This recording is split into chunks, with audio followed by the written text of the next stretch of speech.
Galamera, Galamera, Galamera. Good morning, good morning, good morning. And how are we on this fine Easter Saturday in the UK and anywhere else that is not Orthodox? I hope you're having a lovely weekend. Can I just say thank you to all those people who tuned in to my Good Friday live show yesterday that I did from Studio One over here in Macardo. Thank you for the compliments, and also thank you for the song choices as well. Absolutely awesome afternoon doing that. And then we had, straight after I did that show, I had my dance anthem show on Beats Radio, which was also absolutely an epic show. Thank you for all the chat in the chat room, because I was lurking in there. And it's really nice, actually, just to sit back and be able to talk to people by writing, obviously, while the show's going on, without that pressure of doing the show, talking to people, finding the music, playing the music, talking the music in, and just sitting back like it's another person doing the work. And I greatly appreciated all the comments. And don't forget that show yesterday, the Beats Anthem show, is going to be repeated tomorrow, Sunday, Easter Sunday, on Beats Radio. I think it's at 4 o'clock UK time. I'm not sure. But anyway, I'm going to be on radio twice there tomorrow, and then obviously my Northern Soul show that definitely goes out at 5 o'clock till 7 o'clock the normal time on Beats Radio tomorrow as well. So yeah, it's me on Beats Radio tomorrow for 4 hours, which is kind of cool. Anyway, let's look at the weather. The weather at the moment is interesting. Jane was looking at it this morning going, it looks like it might rain. We've heard rumour of rain, but I shall wait and see if the lovely Amanda will confirm that for us this morning. But anyway, at the moment, it's just absolutely glorious. It's not cold. It's nice and warm. And it looks fantastic. And as we go around to the other side, I know that you're having good weather over there in the UK at the moment. A lot of people talking to me yesterday during the live show was saying that they're sat in their gardens and they're having a few beers and they're enjoying the sunshine. I know Stoke-on-Trent was sunny, and also Margate was sunny as well. So getting and enjoying their weekend. But here, standing in the sun, absolutely glorious. Looking towards Laguna and also towards Kalamaki as a crow flies. Looking nice down in that direction of the island. No cloud at all. Nothing really. And I look towards Silla V. Silla V's looking even nicer. No cloud, no nothing. And they should be having a lovely day as well. Right, a lot of news this morning as well. Things have been going on, obviously. Things are happening. Quick hello to John. John Doppia. John, he said he's got his underpants on. Well, you are on the weekend off, mate. All right. Richard Knight is also tuning in as well. Who else have I got tuning in as well? Let's have a quick look. Alpha Ling is there. Nice to see her. Rachel Hampson is also there. Julie Meldrum is there. Vicky Gold. Vicky Gold is there. Hello, Vicky. Nick Haviland is also there. Who else have we got? Oh, Christine Wildridge and Doppia John, and obviously Richard Knight. Right. Let's quickly switch the camera around and have a look at what's been going on. Right, anyway, Shane Bowen says good morning, and you will notice that I've had my hair done and my beard has been trimmed as well, so I'm looking very swish this morning. About time. I was looking a bit like the hairy man of the north, actually, to be honest, but we had our lovely lady do our hair yesterday, Jane and I. Right, okay, let's get on with it then. It is the 3rd of April, and it is now day 149 in the lockdown. Just to remind you, if you want to book accommodation at the Magdalena's Bar and Studios, the 10% discount offer is still running until the end of April, so just get online, get your dates down, and say to Dennis, we want to come, and he'll book you in. All right, so you can do that either going through the Facebook page, Magdalena's Bar and Studios, or go online, magdalenasapartments.gr, and you can do it there as well. Right, okay, let's look at COVID in the last 24 hours. Well, some good news. The COVID is starting to rescind a bit, all right. Yesterday, we had 380 new infections, which was down from my previous report of 3,491. So that's going in the right direction. That means the total amount of infections that we've had since the pandemic started has been 270,230. Most of those male, 51% of those are male. Anyway, entries into the country slightly up from the other report. We reported 10 on that occasion. Yesterday, 14 new cases were reported coming in through various borders into Greece. Now, when it comes to the national stats, I think you're going to find this interesting. There's been no new cases on Lefkada. Now, I think this must be about the 4th day that Lefkada has had no new infections, which is good. There's been 3 new cases on Kefalonia. There's been 11 new cases on Corfu, and Zakynthos reports 13 new cases on the national stats. Now, when we check the local stats, yes, they are the same. All right. That's one of the first times in a long time where the national and the local stats actually do marry up. All right. Now, it continues that our island, we're still in double digits, which is obviously of great concern. But yesterday, our 13 cases came from these various areas.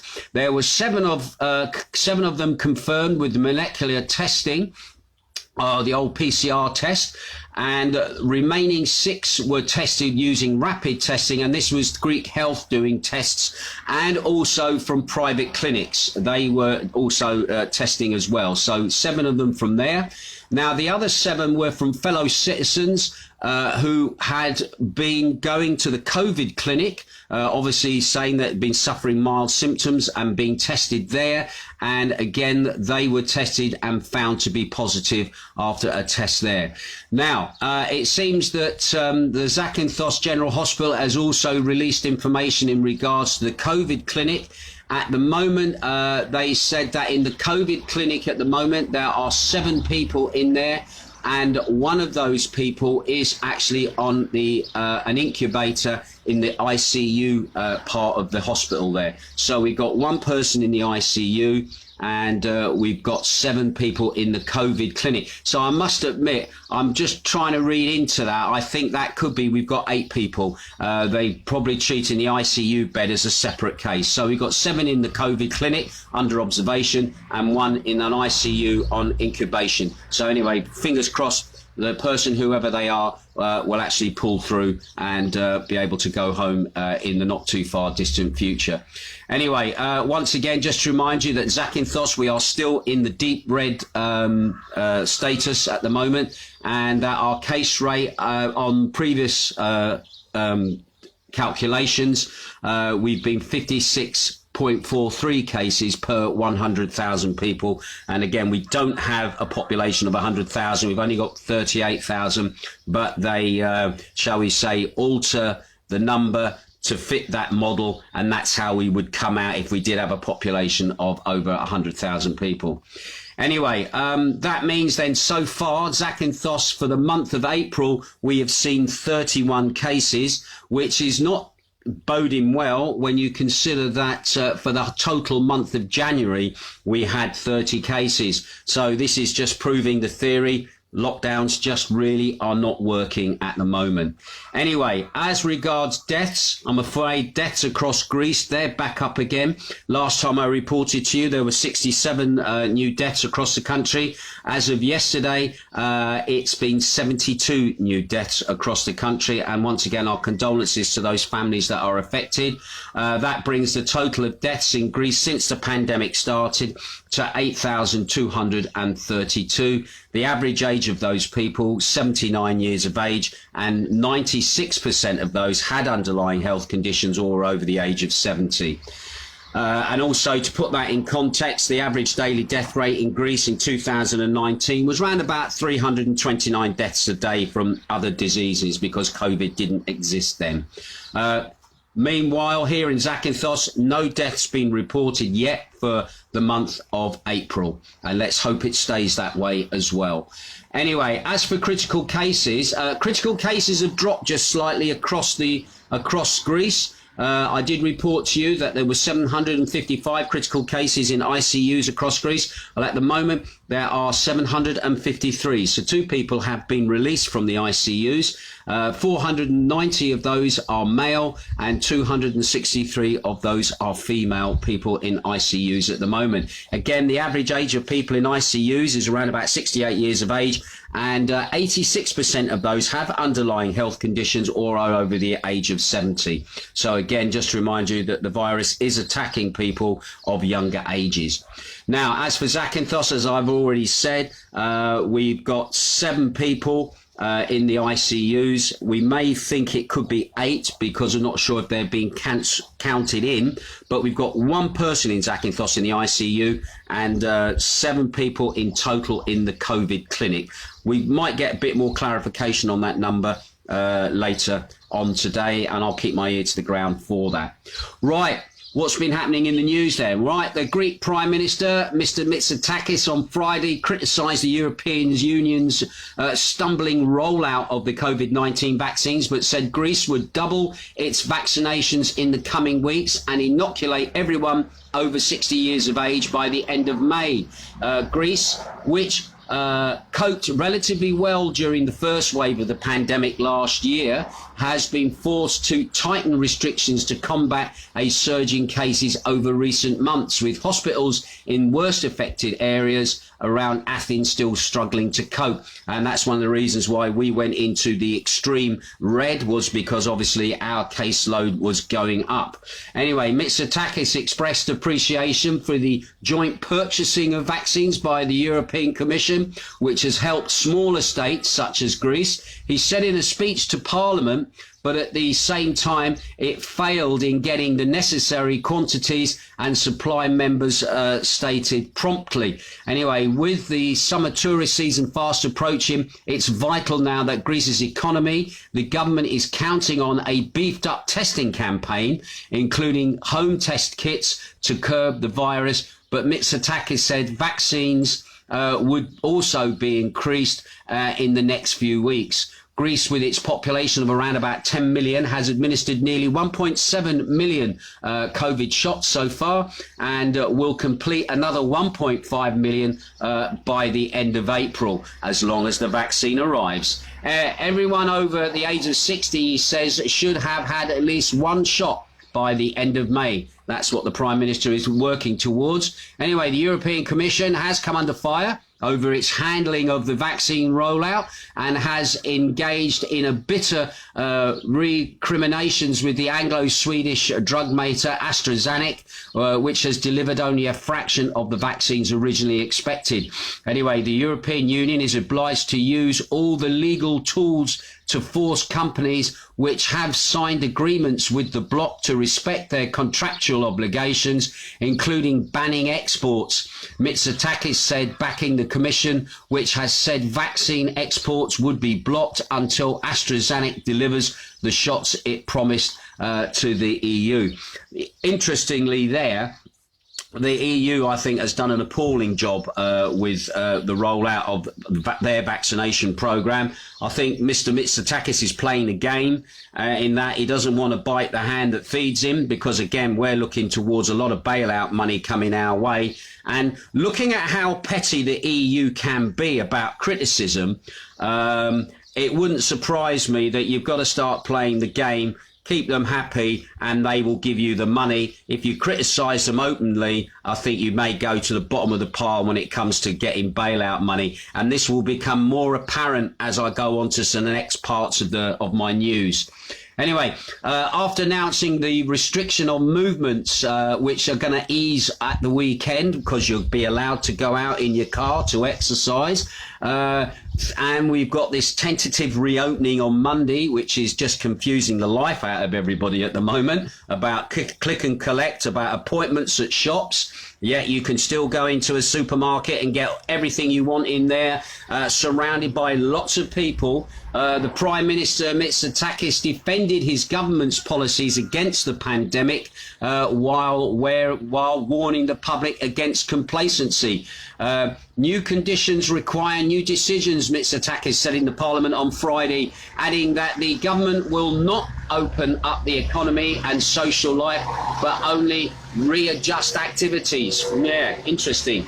Anyway, the Conservative Premier, because he's a Tory basically, said all countries had been forced to adapt their policies to changing circumstances and data. Now, if you take that, Greece's epidemic start at the beginning was very, very low. We could have reopened. We could have allowed the virus to do its thing. We've proved now by lockdowns that lockdowns are just not working. Our virus has gone up. Why? Because people are spreading it between themselves, between their families. Some people we know are not following the rules. I've been sent information about people supposedly in quarantine who've returned from outside of the country, come back into the country here, and are happily posting Facebook pictures and Instagram pictures of them running around certain locations, basically saying, here, I've come back, I'm looking forward to the summer and going to work. Well, you people, the eye is on you. Let's just say that. You're the people that are basically not playing the game like the rest of us. Most of us are following the rules. Why? Because we don't want to get fined. We don't want to get stopped by the police and given a €300 fine. So these people here, and yes, some of them are here on the island as well, and they know who they are, running around showing their faces to everybody. Here I am, back from abroad. I'm supposed to be in quarantine, but I'm not. Just remember this. The police can track you and trace you. A certain woman was tracked and traced and fined for dancing in a bar. All right, that could happen to you. All right, so you know who you are looking in, and trust me, there's a lot of people very pissed off with your activities, and they may do something about it. But we'll wait and see. And if you get caught, it's your own fault. But anyway, that's by the by. Anyway, the Prime Minister then said that the Conservative Premier said all countries had been forced to adapt their policies to changing circumstances and data. He then said we ought to adapt to evaluate measures and to scrap measures that prove to be ineffective. That is lockdown. That is lockdown, sir. We are entering a new phase with different characteristics and a more infectious mutation. And why is it more infectious? Because it didn't get a chance to do what viruses want to do. I also read yesterday that the word flu is now being removed because there's been no flu deaths this year. And we're now going to change the word from flu maybe to COVID from now on, because we're just going to have to live with it and get on with it as well. And what's happened is, because we didn't do maybe what Sweden did, who I still think Sweden had the best approach in the way that they handled it, was the virus was not allowed to do what it wanted to do, and so therefore, being cunning and being conniving, it then started to mutate itself so that it would obviously survive. And that's why we've got these variants now, which are stronger and much harder now to fight. And also, you're thinking about all this COVID vaccine that's now being produced. Is it going to be any good now for the new variants are coming along? And now I know testing is still being done. There are figures saying, yes, it is effective with the new strains, etc., etc. But again, at the end of the day, we still need to get the vaccine that's available and get it to us. And again, that is still being held up by the EU at the moment. Lots of promises and not a lot of action. Anyway, I've lost where I was in my story. The Prime Minister said we are entering a new phase with different characteristics and more infectious mutations. The warm weather is on our side. And please let us remember, last year, the warm weather is what kills the virus. So don't be too surprised. I'm hoping this is not going to happen. We'll have a bit of a season. It will all go well. And then as soon as the season ends and the weather starts to go a little bit colder, a little bit chilly, there'll be a little bit of an increase in numbers. And then all of a sudden there'll be a knee-jerk reaction to lock everything down again. Let's pray that that does not happen this year, okay? Anyway, however, as his government prepared to lift some of the restrictions, Mitsotakis also warned the public against complacency in taking key preventative and precautionary measures to help curb the spread of the virus. He says more freedoms comes with responsibility, he said. And to be honest, I think he's got a point there. At the moment, I just getting, like I've just said, hacked off with these people blatantly just not following the rules. And in some ways you wish, come on, police, get out on the street, start checking for these people. But also, on the other hand, start putting the checks in at the ferry's port. when the ships are coming in, when the aircraft are coming in, start checking people coming over to make sure that they're not bringing it in with them, and they might not realise that they've even got it. Because, again, there is cases of people not realising they may have it, walking around quite innocently, spreading it between families. But, again, at the end of the day, play the game, guys. Play the game. We want to get out of this. We don't want to be stayed locked down and literally Easter's over and then, we're back to whatever season we get without being able to enjoy some of the good things of life here as well. Right, an interesting story as well came up as well. Testing wastewater in the northern city of Thessaloniki has shown a worrying increase of 61% in the viral load in the last week. And once again, to remind you, testing of wastewater in major urban areas is one way of indicating just how ingrained the virus is. And at the moment in Thessaloniki, the viral load is still looking high there at the moment. And obviously that's putting pressure on their health service in that location. We've not tested viral water here, although it's been asked to be tested. One of the reasons that was given was, it's not necessary. It doesn't mean anything for us here in Zakynthos. It would be nice just to do a test, just to see, out of curiosity, where we stand in our wastewater with viral load that's being put in. And that would be mainly for the areas of Kalamaki and Zanti town, because the sewage farm, believe it or not, is right by the airport, and a lot of the piping goes in that location. But it would be interesting tests to see just what our viral load is in comparison to other places that either don't have a high load or do have a high load, like Thessaloniki.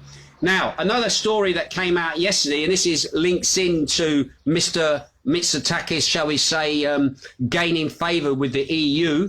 The Greek government said yesterday it's going to provide 330 million euros in aid to restaurants, bars, cafés to be able to buy enough supplies to cover the first 2 or 3 months after their reopening. So it's something, not a lot, but it's something, all right? Now, according to the Prime Minister, that reopening will not happen soon. So there, don't get excited. That's all I can say.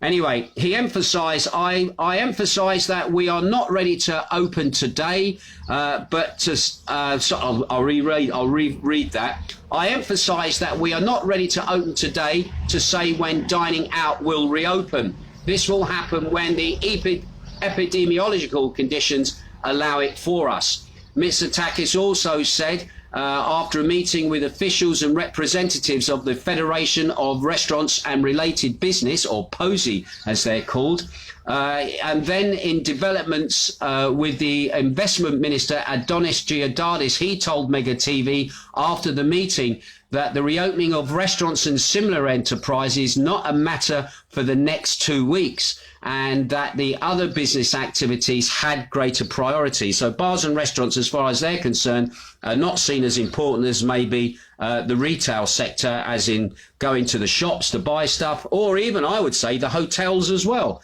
and getting those reopened and ready for a start of a season of sorts. Anyway, asked for Pacific date. This minister avoided committing himself.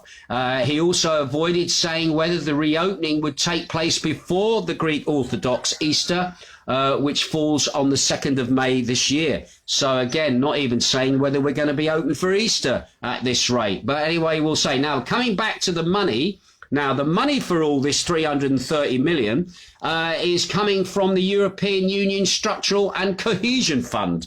All right. So, yeah, a bailout of sorts. And that's where they're getting another 333 million from them. That's why the EU's approval is necessary, something the government considers a good one. It's a good idea.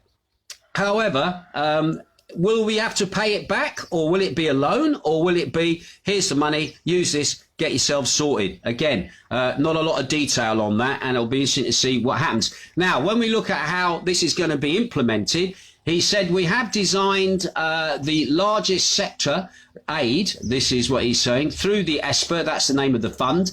The greatest problem for all sector professionals is that they lack the working capital, and we decided to cover the purchase of basic supplies for the restart, he added. Now, in the old days, basically what happened, you run a bar, you run a restaurant, what you could do, you could order stock from a supplier, You could then basically give them a check to say, I will pay you this money before the end of the season that I owe you for the stock that I have bought from you.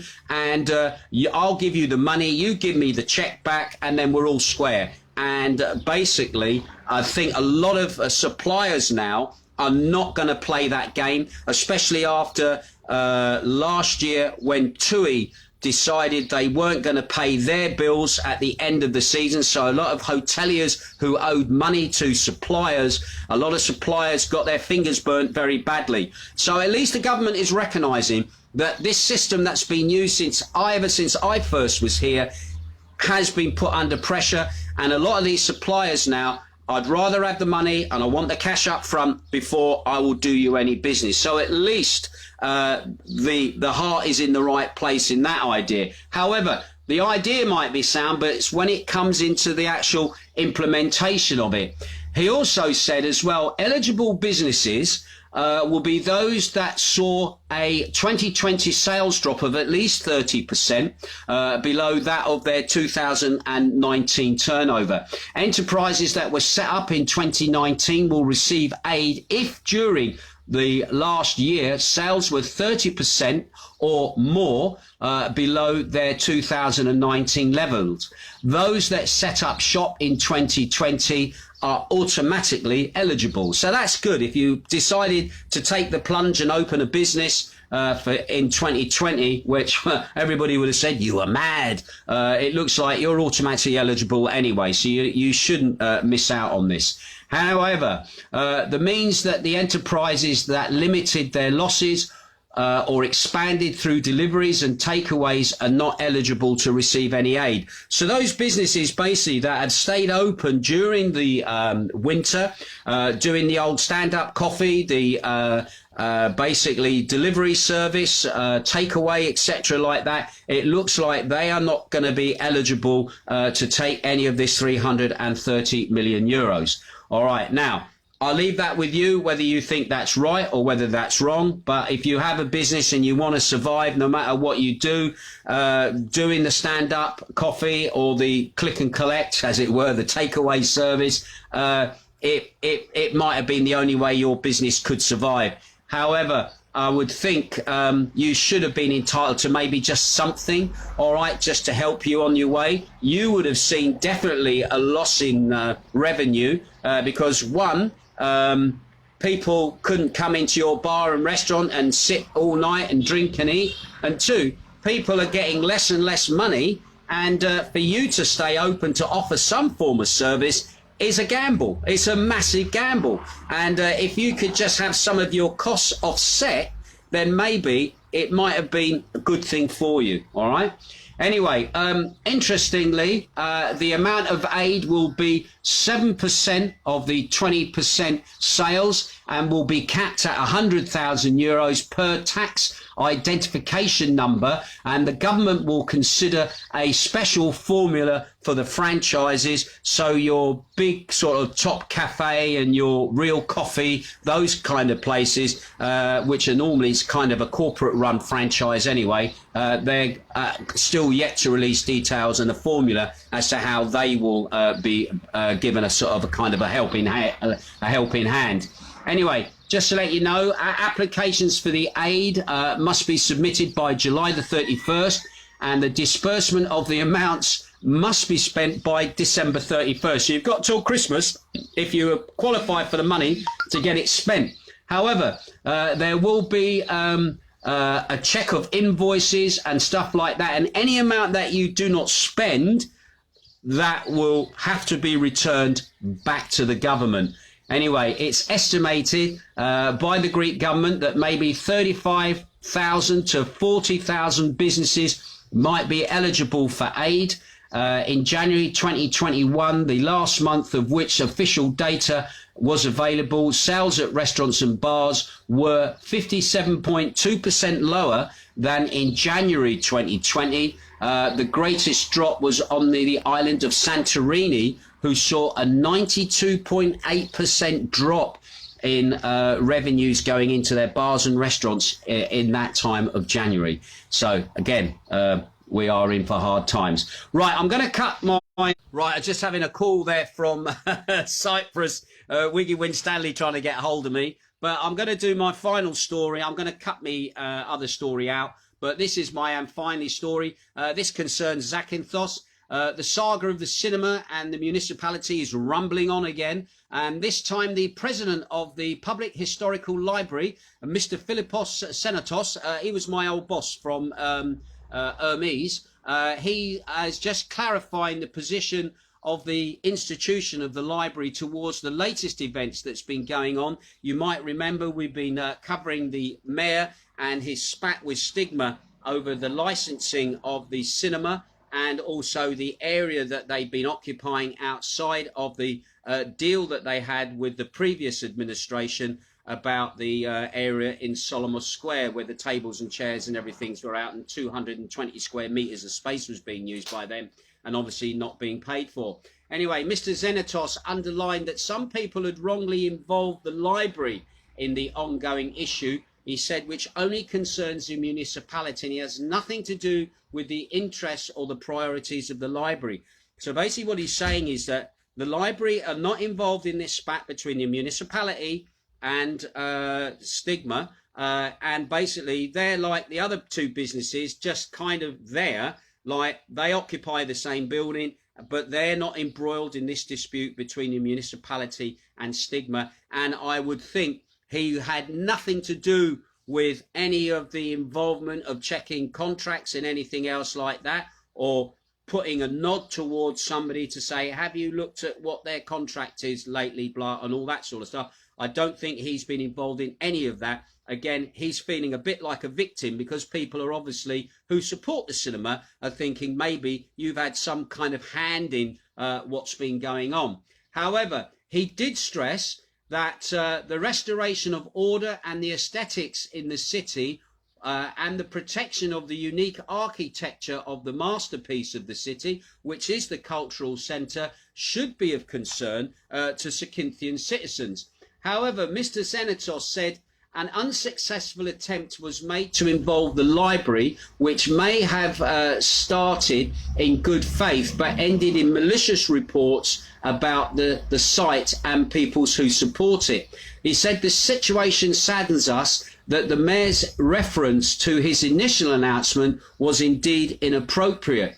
He said the only thing that concerned the Board of Trustees of the library was the responsibility of the risk of the three-phase cable, which basically dangles tentatively across the entrance of the library and actually goes into the municipal cinema. You may remember that I did talk about this in one of my earlier reports about during the hurricane, there was damage done to the electric supply to the municipal building, and they put a temporary three-phase supply in to keep supplying electric, and it's not been put in a very professional manner. It's only been put in there as a stopgap, and the job basically needs to be finished. And basically, it's a bit of a risk to public that might be there with this cable that's just dangling, carrying all that electric that is feeding the building and is feeding the cinema and also feeding the library and feeding the General Assembly area, because that's where the meetings take place for the council, and also the Red Rock Cafe or Cockney Graco, which is at the other end of the building. So he's saying basically just fix that cable because that needs to be sorted. That's the only issue we have at the moment. And the way the mayor had put it, I don't think it was in the best language that could have been used. Basically, Mr. Philippos does not want to see basically anybody become injured through this loose hanging cable. He says, we do not care whom or how the cinema works, he said in his statement, but this dangerous object has to be removed. However, what we are doing in every direction, and especially towards the municipality, is that we are interested in the decency of the space and of the cultural centre and the removal of any obstacles that are placed on the facade of the library. Mr. Zenatos stressed that the spiritual centre was built after the earthquake to house the spiritual and cultural activities of the island and of individuals of the island, and that the Board of Trustees is all that they're interested in, is basically the restoration of the library. And he also referred to a measure that was a study by the Ministry of Education that was launched in 2012 about the restoration of the library, which still as yet has not been implemented. So again, the plot thickens. I personally do not want to see the cinema close. I would like to see some agreement come between Stigma and between the municipality, that some agreement can be made that they can still run their cafe area in front of the cinema. Maybe it's smaller, maybe it fits more in with the aesthetic of the building, but I would hate us to lose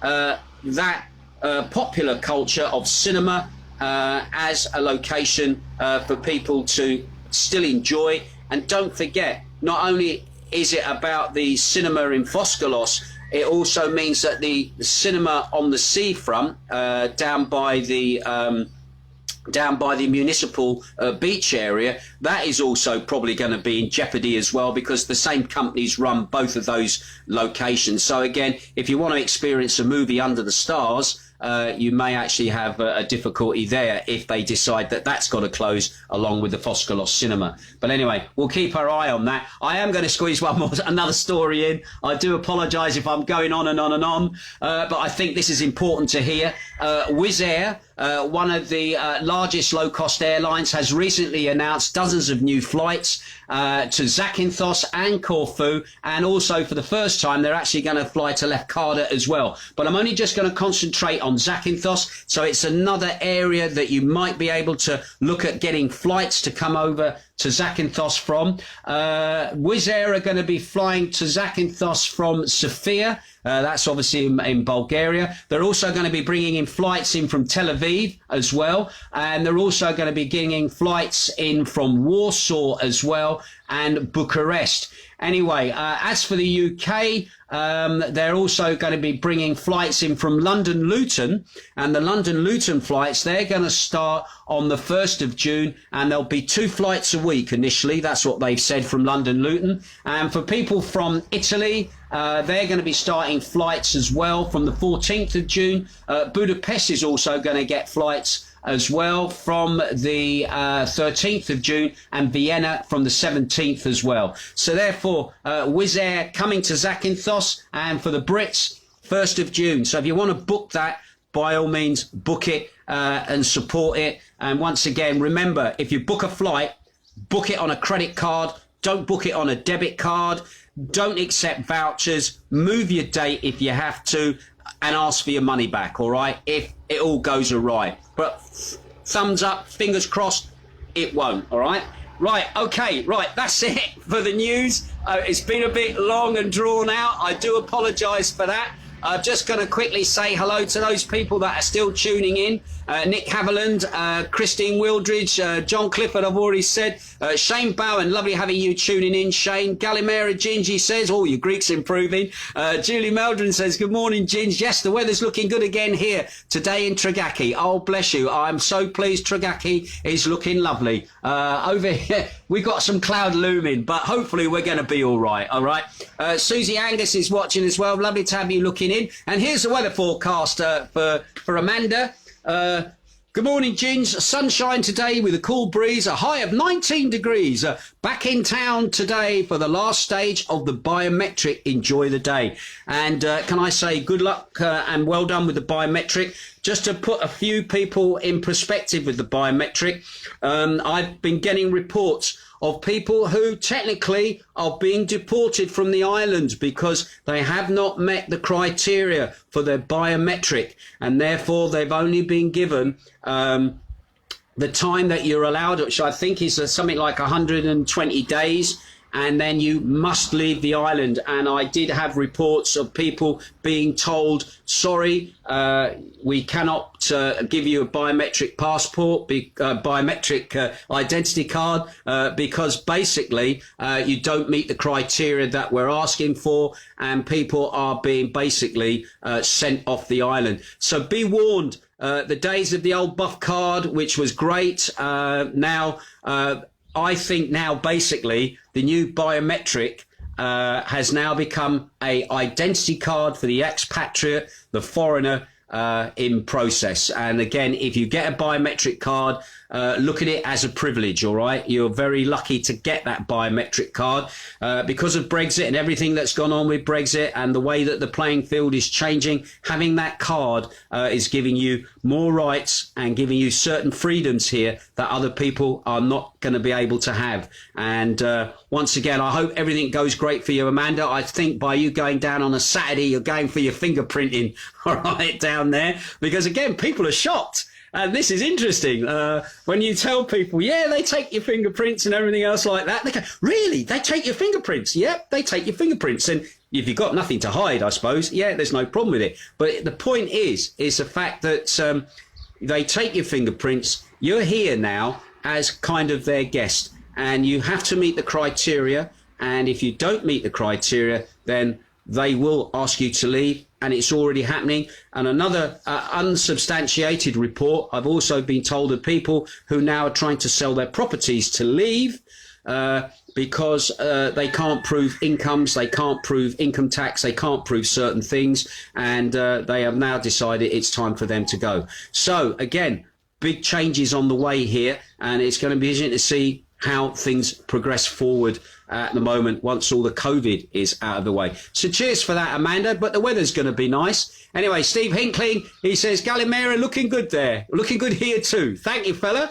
Amanda Gregory, obviously watching. Wendy Norad is watching. Mark Stewart is watching as well. Hilary Rogers is watching. Nice to see you, Hilary. How you doing? Vicky Wood is watching as well. Julie McLaughlin is watching as well.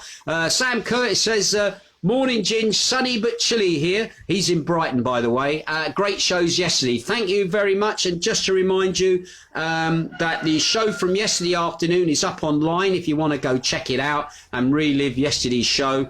Just the audio, I'm afraid, not the video, but it's up online now. Heather Nash is also tuning in. Rob Davis. Heather says, morning to you and Jane from a chilly Birmingham. Oh, it's chilly in Birmingham, bless them. Catherine Ling on the island is tuning in. Andy Watson, Rosewood, also from the island, tuning in. Patsy Ann Dobson says, good morning, Ginger. Another cold day here in Margate. Oh, so you're not going to have a nice Easter weekend there, are you? Oh, bless you. My mum's it's not going to have one either by the sounds of it if it's going to be cold. Anyway, did you check on the Fez bar for me, my lovely? Check on the Fez bar. Is it still going? Or have they had to throw the towel in? Bless, I hope they haven't. I really do.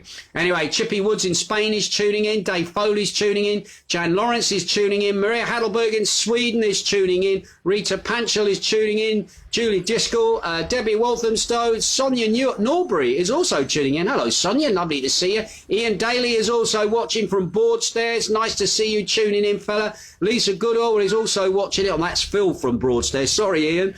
Steve Hincklin. I'm seeing Andrew the Fridge Watkins is tuning in. Cy Grinley in Wendover. Good Brackbridge, buddy. Nice to see you tuning in. Derek and Bridget Cole over there in Cyprus are also tuning in. How's it going over there in Cyprus at the moment? I did do a report on some of your vaccinations earlier in the week. I'm just wondering how things are going for you at the moment. Linda and Gary are tuning in as well from Essex. Paul Harrison. Oh, Paul Harrison. Is that Ref Reg Paul Harrison? Remember from years ago on 34 Squadron. Nice to have you tuning in. And also Stu Hodson as well, tuning in as well. Listen, I'm going to have to go. I've got to make breakfast now for the lovely Lady Jane. She's had her hair done and she's looking mighty pretty, I might ask myself as well. But anyway, I'll keep my ear close to the ground.